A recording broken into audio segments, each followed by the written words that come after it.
নমস্কার, আমি সুস্মিতা। স্বাদে আর আহ্লাদের আরও একটি পর্বে আপনাদের স্বাগত। আজ বানাবো পাম কেক বা ফ্রুট কেক। বড়দিনে মোটামুটি সবার বাড়িতেই আমাদের কিন্তু এই পাম কেক বা ফ্রুট কেক খাওয়ার একটা চল আছে। কেউ বাড়িতে বানিয়ে খান, আবার কেউ বা কিনে এনে খান। তো আমি আজকে একটা সহজ পদ্ধতিতে এই পাম কেক বানানো আপনাদের সাথে শেয়ার করছি। এখন থেকে আর বাইরে থেকে পাম কেক কিনে এনে খাবার প্রয়োজন নেই। চলুন বানিয়ে ফেলি।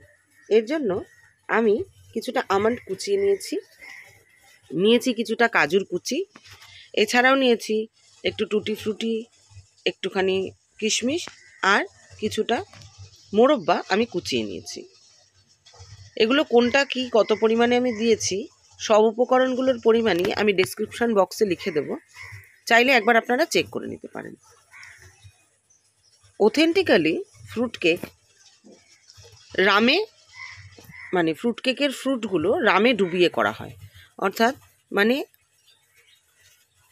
বড়দিনের 15 থেকে 20 দিন, 1 মাস এরকম আগে ড্রাই ফ্রুটগুলো ঝাড়াই বাছাই করে রামের মধ্যে ডুবিয়ে রাখা হয়, তারপর সেটা দিয়ে কেক তৈরি হয়।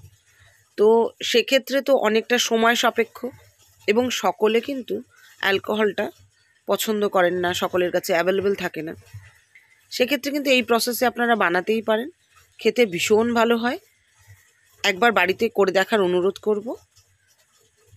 তো যাই হোক, আমি অ্যালকোহলের বদলে এখানে নিয়েছিলাম রিয়েলের অরেঞ্জ জুস। রিয়েলের অরেঞ্জ জুস দিয়েও কিন্তু এটা ভীষণ ভালো হয়। সেক্ষেত্রে আপনাদের একটা কথা বলবো যে অরেঞ্জ জুসটা দিয়ে এই ড্রাই ফ্রুটগুলোকে মিনিমাম 1.5 থেকে 2 ঘন্টা আগে আপনারা ভিজিয়ে রাখবেন।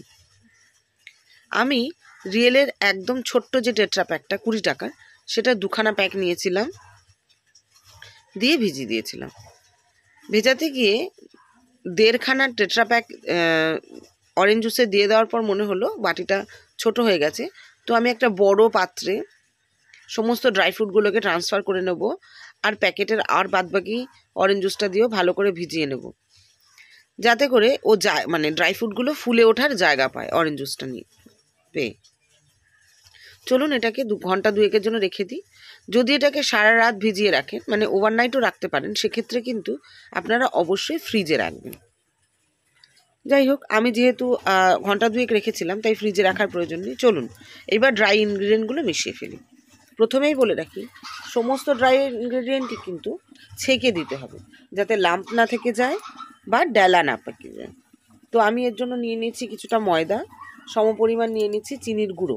বাড়িতে আজকে আমার আইসিং সুগার ছিল না, তো আইসিং সুগারটা আমি বাড়িতেই বানিয়ে নিয়েছিলাম।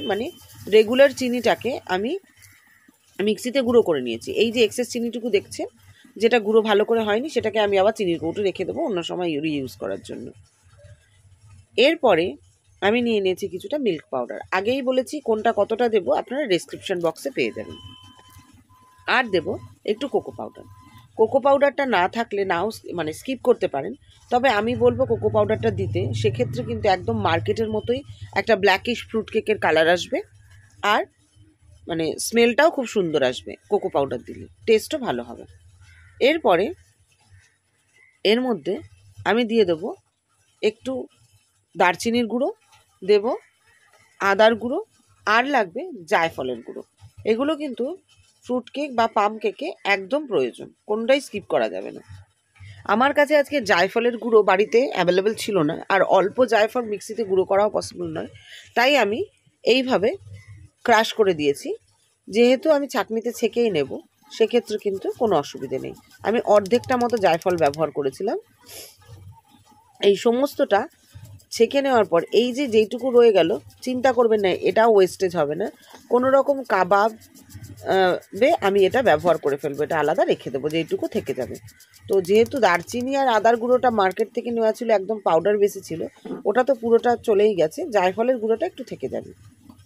এরপর সমস্ত ড্রাই ইনগ্রিডিয়েন্টগুলো আমি খুব ভালো করে মিশিয়ে নেব। মিশিয়ে নেওয়ার পর এর মধ্যে আরও একটু ড্রাই ইনগ্রিডিয়েন্ট আমার বাকি রয়েছে, যেরকম মনে করুন বেকিং পাউডার আর বেকিং সোডা, সেটাও আমি দিয়ে দেবো। একটা জিনিস মনে রাখবেন, কেকটা কিন্তু সম্পূর্ণই মাপের ব্যাপার। সমস্ত ইনগ্রেডিয়েন্টগুলো যদি মাপ ঠিক থাকে তাহলে কিন্তু একটা সুপার টেস্টি কেক আপনার রেজাল্ট হিসেবে পাবেন আপনি। তো মাপগুলো কিন্তু একদম ভালো করে খেয়াল রাখবেন। এক্ষেত্রে আমি 1/4 টেবিল চামচ মতো দিয়ে দিয়েছি বেকিং পাউডার, আর 1/4 টিস্পুন ফুল মতো আমি দিয়ে দিয়েছি বেকিং সোডা। ভালো করে সমস্ত কিছু মিশিয়ে নেব। মিশিয়ে নেওয়ার পরে এরপর আমি এর মধ্যে সোক করে রাখা ড্রাই ফ্রুটগুলো দিয়ে দেবো, অরেঞ্জ জুসটা সমেত। এক্ষেত্রে বলবো স্পঞ্জ কেকে যেরকম আপনার কেকটা ফ্যাটানোটা খুব বড় একটা ম্যাটার করে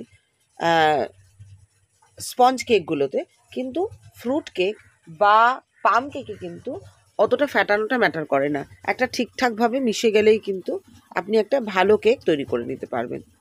ভালো করে ড্রাই ফ্রুটগুলো মিশিয়ে দেবো। এক্ষেত্রে একটু বলবো, ড্রাই ফ্রুটটা কিন্তু আমি আমার ইচ্ছে মতো দিয়েছি, আপনারা আপনার ইচ্ছে মতো এটাকে কিন্তু চেঞ্জও করে নিতে পারেন। ড্রাই ফ্রুট বা পাম কেকে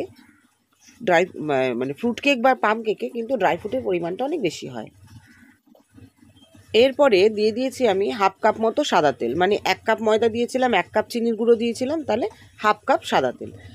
এক্ষেত্রে আমি একটু বলবো যে সাদা তেলটা কিন্তু বদলে আপনারা চাইলে মেল্টেড হোয়াইট বাটারও দিতে পারেন, কিন্তু আমি কিন্তু সাদা তেলটাই পছন্দ করি। সাদা তেল বলতে আমি এখানে সানফ্লাওয়ার অয়েল দিয়েছিলাম।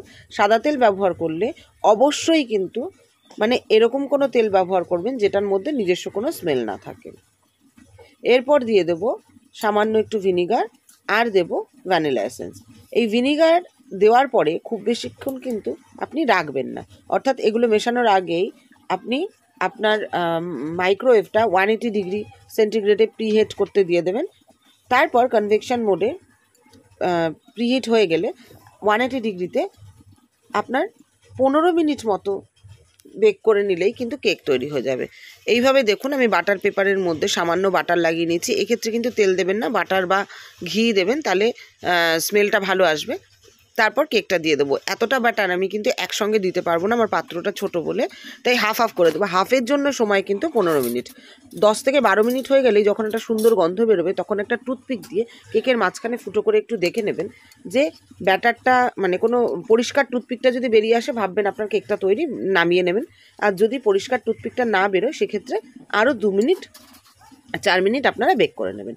আর যদি কুকারে এটা করতে চান সেক্ষেত্রে কিন্তু কুকারের মধ্যে একটু নুন দিয়ে তার উপর একটা স্ট্যান্ড বসিয়ে তার উপর আপনি আপনার কেকের পাত্রটা বসিয়ে দেবেন এবং কুকারের সিটিটা খুলে নিয়ে আপনি ওটাকে একদম মিডিয়াম টু লো স্টিমে সেই 15 থেকে 20 মিনিট বেক করে নিলেই কিন্তু হয়ে গেল। কুকারের সময়টা কখনো কখনো একটু বেশি লাগে, সেটা আপনারা একটু দেখে নেবেন মাঝখানে একবার টুথপিক দিয়ে। আমি আরেকটু বলবো, এখানে কিন্তু চাইলে আপনি সিলভার ফয়েলও ব্যবহার করতে পারেন। সিলভার ফয়েল কিন্তু মাইক্রোওয়েভের কনভেকশন মোডে ব্যবহার করা যায়। অলসো আপনি কুকারেও এটা ব্যবহার করতে পারবেন। আমার এই রেসিপিটা যদি ভালো লাগে তো লাইক, শেয়ার ও কমেন্ট করার অনুরোধ রইল। আর যদি এখনও সাবস্ক্রাইব না করে থাকেন তো সাবস্ক্রাইব করে বেল বাটনটা প্রেস করারও কিন্তু অনুরোধ রইল। এক্ষেত্রে আমি বলবো এই কেকটা এত টেস্টি হয়, এত সুন্দর হয় যে মোটামুটি 10 মিনিট মতো যেই আপনার বেক হয়ে যাবে তখনই দেখতে পাবেন যে একটা খুব সুন্দর গন্ধ বেরোচ্ছে এবং আপনার আশেপাশের সবাইকে বলে দিচ্ছে যে আপনার বাড়িতে কেক তৈরি হয়েছে। আমি কেকটা বেকে বসিয়েছিলাম, তার কিছুক্ষণের মধ্যে আমার কর্তামশাই অফিস থেকে বাড়িতে ফিরে আসেন। এত সুন্দর একটা গন্ধে সে এমন পাগল করে দিল, কেকটাকে আমাকে ঠান্ডাই করতে দিল না। অবশ্যই কেকটা একটু ঠান্ডা করে তারপর ডিমোল্ড করবেন, তারপর কাটবেন, তাহলে কিন্তু কেকের পিসগুলো ইভেন বেরোবে। আমার মতে এরকম কেকটা এরকম ভেঙে যাবে না। আমি যেহেতু গরম অবস্থায় এটাকে বার করে কেটেছিলাম পাগলামির জন্য, তার জন্য কিন্তু আমার এটা এরকম হয়ে গেছিলো। চলুন টাটা, ভিডিওটা দেখবার জন্য ধন্যবাদ।